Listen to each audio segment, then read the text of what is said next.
Well, good day and welcome back. So yesterday I got a card and letter in the mail. It was locally addressed from Albuquerque, from a lady who's temporarily living here, dealing with her late mother's estate. But she said her mother had an Olympia typewriter, a green Olympia typewriter that she wanted to give away. So I went over to her place, picked it up, brought it back, and proceeded to work on it yesterday. It was a beautiful day yesterday, a balmy day. I worked outside in my patio, degreasing and cleaning it. And you'll never guess what it is. Yes, that's right. It's a 1957 Olympia SG1. Let's take a look at this beast. Stay tuned. I think my interest in the SG series has kind of come and gone over the years.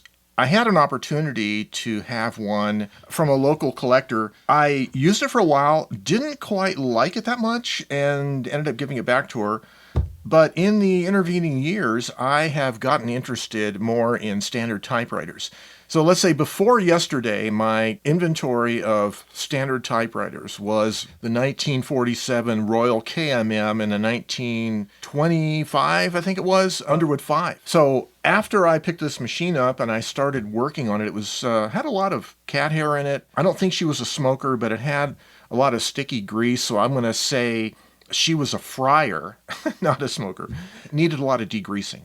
And it might still need a little bit more because working out in my front patio, I didn't have access to my air compressor. I got the tie bars unstuck, working good. I think the only issue it has left is the double space feature is intermittent. So I need to go in and degrease or clean that. In the process of working on it, how the carriage comes off so easily, which I'll show you, and how the whole ribbon card guide mechanism comes off with just 2 screws.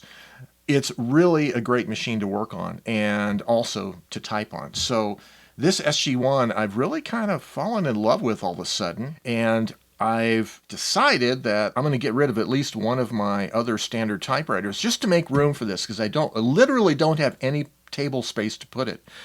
So as it turns out, we were meeting with some of our Albuquerque Typewriter Society people for dinner last night, and I gifted one of them the Underwood 5. And that Underwood 5 was a gift from Ted Monk. So thank you, Ted. I've passed it on to another typewriter lover, and it's going to have a good life there.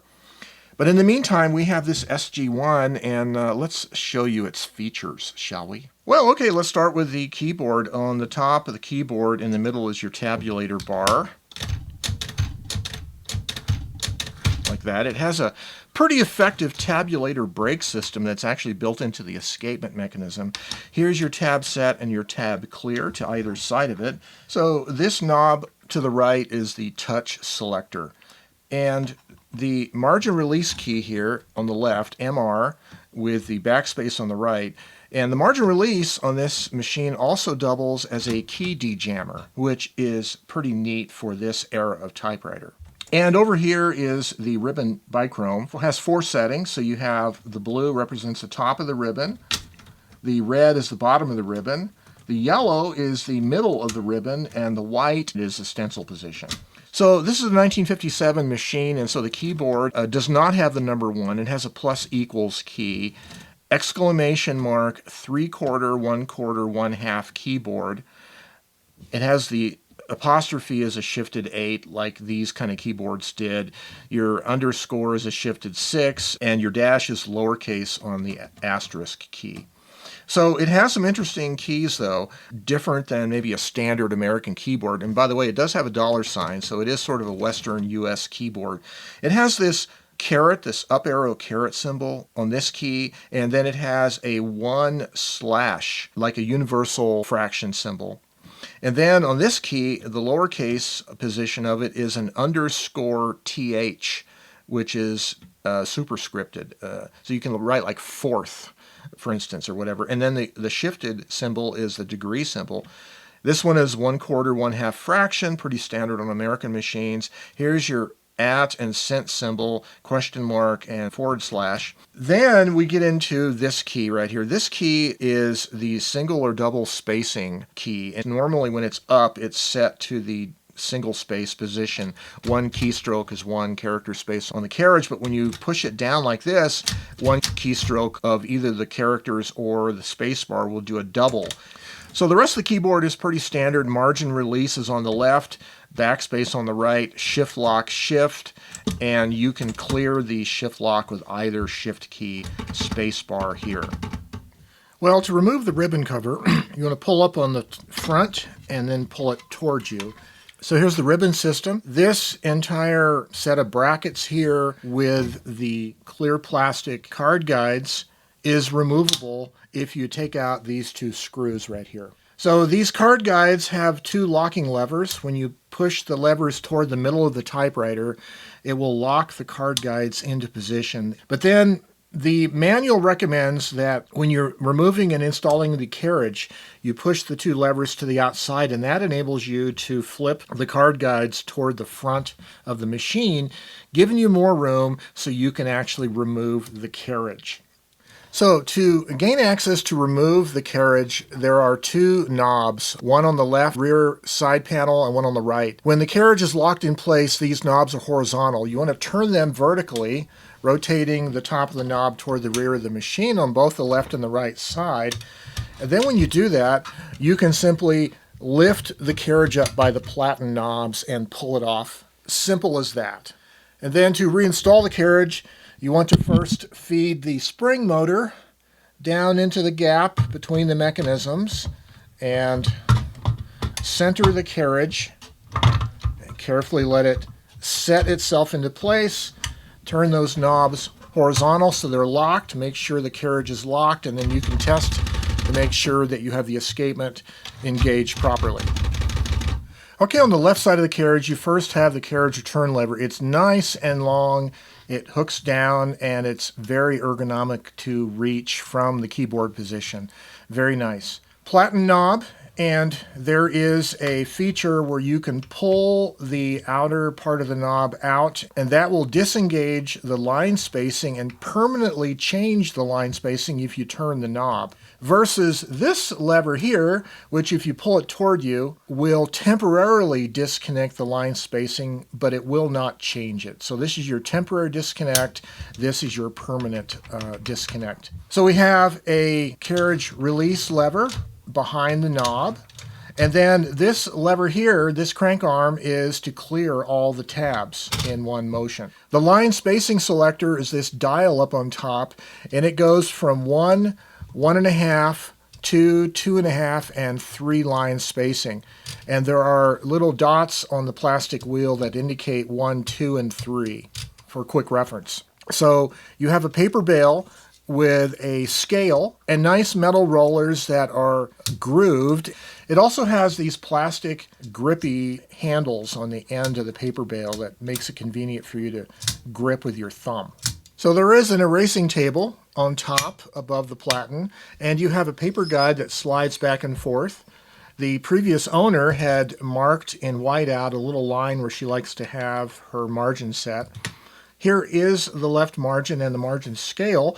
These are push and slide margins with a red indicator on the scale. If this had the original clear paper support, it would go into this bracket here, but it's very common for these machines to be missing the paper support or it's broken. So on the right side of the carriage, of course, you have the right push and slide margin adjustment. Here is the right side of the paper bail. The right platen knob turns, of course, but it doesn't pull out or anything like the left one does. Here's your right side carriage release lever, very ergonomic. And it also has a corresponding all tabs clear lever right there. This is the paper release lever for releasing the tension of the feed rollers. And when you do pull it forward, it will pull up the paper bail away from the platen, making it easy to remove the paper. And then perhaps the most noticeable feature on these machines is the paper injector. So the paper injector dial here goes from 3 lines up to 18 lines, and that sets how many lines the injector will pull the paper in. So here I have the dial set for 6, which should be an inch because it's a 6 line per vertical inch machine. I just set the paper in and pull it like that, and it indexes the paper in an inch according to my setting here. Very convenient.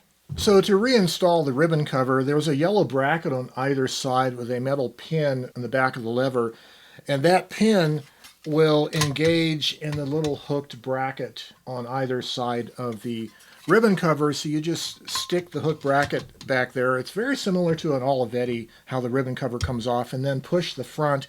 There's a set of spring-loaded rollers that will clip into the body on the front.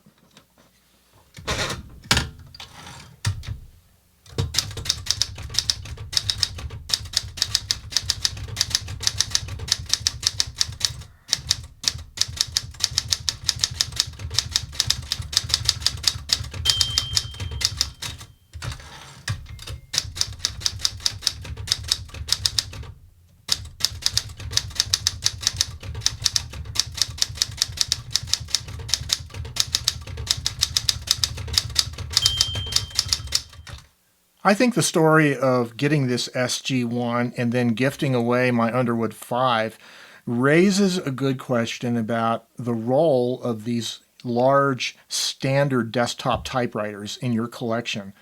So when you get back all the way to the era of the Underwood 5, which is around the beginning of the 20th century, there really weren't too many portables. This comes from 1957, middle of the 20th century, designed to be put in one place on a desk and to be left there. They didn't come with carrying cases. They were shipped in crates, but the user typically didn't have that. So to enjoy one of these typewriters as a practical tool, you have to have a place to put it, set it, and a place that you can write at. These are 40 pounds roughly. They're not easy to pick up and carry if you just had to store it on some corner table and then bring it out to type with it. It's really best used when it's sitting at the location you're going to be writing at. That being said, a lot of us have medium-sized portables and small portables that we can take out of the house, travel in our cars, or however we get around. We can go to public venues or other venues and write away from home. And then we can write at home with our portable typewriters, and then when we're done, we can put them in their cases and store them away wherever we store them. But if you're going to leave a typewriter out on a table, a writing table at home, then there's really no argument for why you shouldn't have the biggest, best machine you can find if it's going to be sitting there all the time. The challenge is the space. And in my small house and small office, horizontal surfaces are at a premium. So I've done some degreasing and cleaning as I've been making this video, and problems creep up. There's little nagging issues that I've addressed. And every time I do so, the machine is closer to being flawless. I have already addressed the intermittent double spacing typing. So when you press this key down, it double spaces. It puts a space between every character and every space. And so now it seems to be doing that reliably. I also had a problem with, in double space mode, when you came to the end of the line and you get a carriage return, the escapement would make a loud grinding noise. It would only do that in the double spacing mode. But due to some degreasing and cleaning and a little lubrication, that problem I think is gone. I had a problem with the right-hand paper bale spring. Wasn't working properly. It was misshapen, bent here, and I straightened it out, and now the paper bale sits firmly against the platen. And I've done a lot of cleaning and degreasing on the carriage. I took the rear panel off, and there was a weird problem where the little lever that actuates the bell near the right margin, it was really stiff, and it was causing the carriage to bind up and slow down and start piling on letters as you got to the right margin. And that just needed a lot of degreasing and cleaning and a little bit of light oil in that mechanism, and also the margin bar itself that the margin settings go on. I've cleaned and put some light oil in that right now. So anyways, it's getting better in terms of being flawless, and that's what I expect it to be once I finish servicing it. I should mention that a professional from the old days would have taken the carriage off, taken as much of the body panels as they could off, and would have put it into a tank, a metal tank like a solvent tank, let it circulate solvents in the mechanism for hours. That's kind of the way typewriter cleaning was done in the old days. Since I don't have that technology available to me, I have to spot clean. Spot clean and spot degrease and spot lubricate individual pivot joints that as I see them. So that's kind of a more lengthy, not as time efficient process, but I'm not a professional whose profitability is measured in hours. So I can take days or weeks, or however long it takes me to finish this up and get it in a good working order. So I will be probably doing some more videos about this typewriter. I think I'd like to do a comparison between this and the Royal KMM, which is the other full-size standard typewriter that I still have in my collection. So anyways, if you want me to do anything specific about this SG1, let me know and I'll make a video about it. In any event, I look forward to being really creative on this machine, having fun with it, and I hope you are having fun with your typewriter collection and also getting your writing done. And as always, stay creative and have yourselves a great day, and bye-bye for now.